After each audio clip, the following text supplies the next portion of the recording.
support that at all. Matter of fact, he uses the money that they saved up over the decades to buy the food and all that, since he hasn't had a job that actually paid him since he was 19.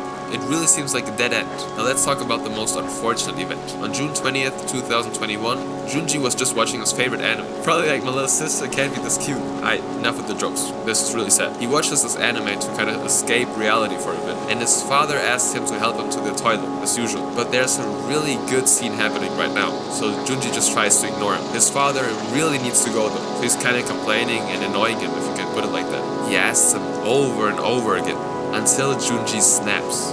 He's so fed up with his father that he grabs an electrical cord and just starts. His dad kind of squirms around and tries to stop it, but Junji continues. And all that is left now is his father's soulless.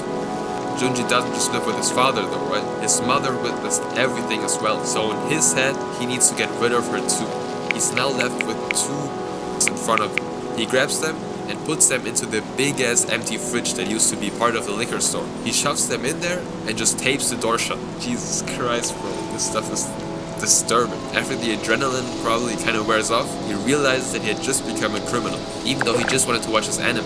He does not want to go to jail though, probably because he wouldn't be able to watch his anime, so he devises a plan to escape. After the incident, he calls off all appointments that his parents had. He calls off the rehab for his mother, and he postpones the visit of the welfare guys who would have come to the home to check up on him. On June 23rd, he takes all the credit cards of his parents and withdraws everything he can out of them, and then he leaves. There's a mix of him riding his bike and taking trains, but he essentially travels from one side of Japan to the other side, sleeping in different hotels, motels, whatever he could probably find. While he's gone, his relatives actually try calling them multiple times, but obviously nobody picks up, and so after a while of calling them, they called the police instead for a wellness check. They knew that Junji was under a lot of pressure and was kind of, closed off, not really the guy to talk and stuff. So on June 28th, the police checks up on them. Upon entering the house, they notice this weird stench coming from the fridge, and when they open it, they find this. This is a 3D model of how they were inside the fridge. Damn! So they find both of the parents, but they don't know where the last person is. Junji. I mean, in their heads, everything could have happened to him. He might have been kidnapped, or also met the same fate as the parents. So they ask around.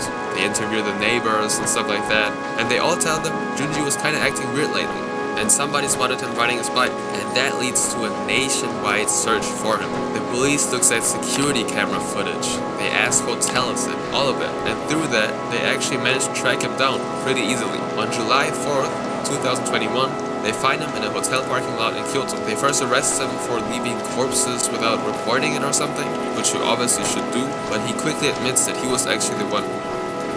And not gonna lie, this next part is just really depressing. During his trial, the prosecutor asks him about his family, and he basically describes how his mother suffered from a lumbar fracture. I don't know what that's either, but her back probably hurt so much that she said she didn't want to live anymore.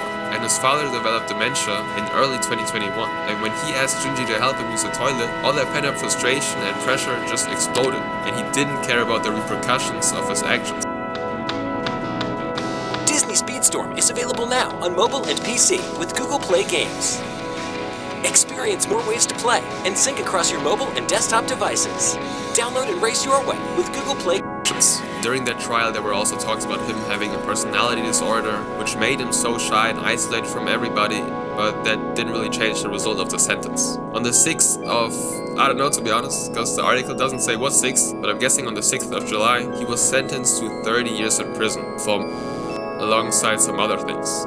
Our young generation is clearly lost. Tsutomu Miyazaki started off like almost every single person on this list. He was born in 1962 in Japan, and during his childhood he kept to himself a lot. He was bullied in school and didn't have a lot of friends, or any friends. And the reason for that is actually because of something entirely out of his control. He had a hand deformity which made his hand appear claw-like. I couldn't find a real close-up of his actual hand, since a lot of people use this picture, which doesn't even have anything to do with this case, but you can kind of see his hand right here. Because he was kind of an outcast, he spent a lot of time reading manga and watching anime, and like a lot of pubescent teenagers, he also dabbled in spicy content and horror movies as well. But as time went on, he gradually started watching more violent and graphic stuff, but I'll get there. Now, although Tsutomu was kind of a loner, from the outside it actually looked like his life was pretty nice. He was born into a wealthy family. They ran a newspaper business and they were actually quite well known in the area. Additionally, he was a straight A student. He attended a very prestigious high school and was basically a 5-star recruit, but for academics basically. He wanted to study English to become a teacher. Pretty wholesome so far. But of course the outside often does not reflect the inside. People flex designer stuff even though they're dead broke. And Tsutomu felt the same way, dead inside. His parents were always working. They put so much pressure on him to perform well in school. He still had no friends, and the only person he actually talked to was his grandfather, who was basically raising him. And all that just accumulates over time. You can tell that he started to show cracks when his grades dropped, and they dropped dramatically. He went from a rising star to rank 40 out of 56, which is pretty bad if you can't tell. Now the high school he attended was connected to a university, so if you do well enough you can just kind of transition and study the thing you want to study. In his case, English, right? But his grades dropped so low that he couldn't get in, so he had to attend a random local college instead and decided to become a photography technician out of nowhere. And you really gotta remember these small details, because once I reach the end, all these little facts will have such a compounding effect. Tsutomu studied photography or whatever, and during this time his obsession with weird media started growing. Apparently in college he would take not so appropriate photos of female players on the tennis court and be an absolute fiend for spicy magazines. But according to him, they became boring after a while, since they black out the most important part. So he would go down the route of seeking more extreme stuff, such as media including people not of age. He really fell into the depths of full-fledged degeneracy. And this is only the beginning. At home, he still felt like nobody in his family really cared about his happiness or anything. They were only focused on material things and the business, which actually drove him to be quite depressed. And during that time, in the mid-1980s, so when he was in his 20s, he actually considered self-exiting. His grandfather managed to talk him out of that though. Unfortunately, in 1988, his grandfather would pass away. His only source of sincere human connection